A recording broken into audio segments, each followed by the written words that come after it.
Hello అండి అందరికీ. ఓట్స్తో అప్పటికప్పుడు జస్ట్ 15 నిమిషాలలో పేపర్ దోశ ఎలా చేసుకోవాలో చూపిస్తున్నాను. మీకు దోశలు క్రిస్పీగా ఇలాగ పేపర్ దోశ రావాలి అంటే ఒక టిప్ ఉంది. ఆ టిప్ వీడియో ఎండ్లో చెప్తాను, చూడండి. ఇంకెందుకు ఆలస్యం, వీడియోలోకి వెళ్ళిపోదాము. ఇక్కడ నేను 1.5 కప్పు ఓట్స్ తీసుకుంటున్నాను.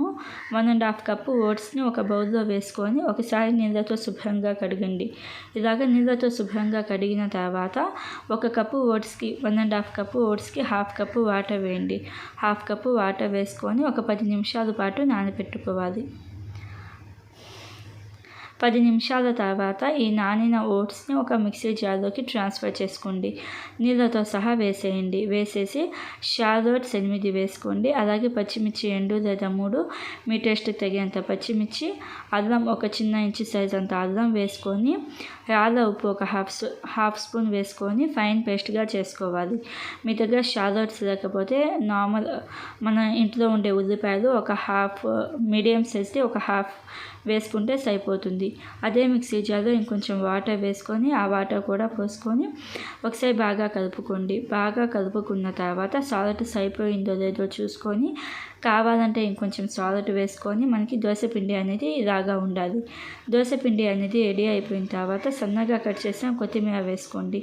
కొత్తిమీర వేసి బాగా కలుపుకున్న తర్వాత మీకు దోశలు క్రిస్పీగా రావాలి, పేపర్ దోశ రావాలి అంటే పెనం హీట్ చేయకండి. పెనం హీట్ చేయకుండా మంట అనేది మీడియం ఫ్లేమ్లో పెట్టేసుకొని ఇలాగా ఆనియన్తో ఒకసారి రబ్ చేయండి.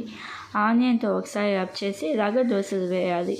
వేసిన తర్వాత మంట లో ఫ్లేమ్లో లేకపోతే మీడియం ఫ్లేమ్లో పెట్టేసి ఆయిల్ అంచులకి అలాగే మధ్యలో కొంచెం ఆయిల్ వేసి మంట మీడియం ఫ్లేమ్లో లేకపోతే లో ఫ్లేమ్లో పెట్టుకొని ఒక 2 నిమిషాల పాటు కుక్ చేసుకొని 2 నిమిషాల తర్వాత రెండో వైపుకి మార్చుకొని రెండో వైపు కూడా ఇంకొక 2 నిమిషాల పాటు కుక్ చేసుకుంటే మనకి పేపర్ దోశ అనేది రెడీ అవుతుంది. రెండో దోశ వేసేటప్పుడు మళ్ళీ పెనాన్ని ఒకసారి ఉల్లిపాయతో కొంచెం క్లీన్ చేసుకొని ఇలాగ పిండి వేసిన తర్వాత మీడియం ఫ్లేమ్లో లేకపోతే లో ఫ్లేమ్లో కుక్ చేసుకుంటే మనకి పేపర్ దోశ అనేది రెడీ అవుతుంది. చాలా హెల్తీగా ఉంటాయి, అలాగే చాలా టేస్టీగా ఉంటాయి. ఒకసారి తప్పకుండా ట్రై చేసి ఎలా అనిపించిందో కామెంట్ చేయండి. ఇలాంటి మరిన్ని వీడియోస్ కోసం మన ఛానల్ని సబ్స్క్రైబ్ చేసుకోండి. Thank you for watching.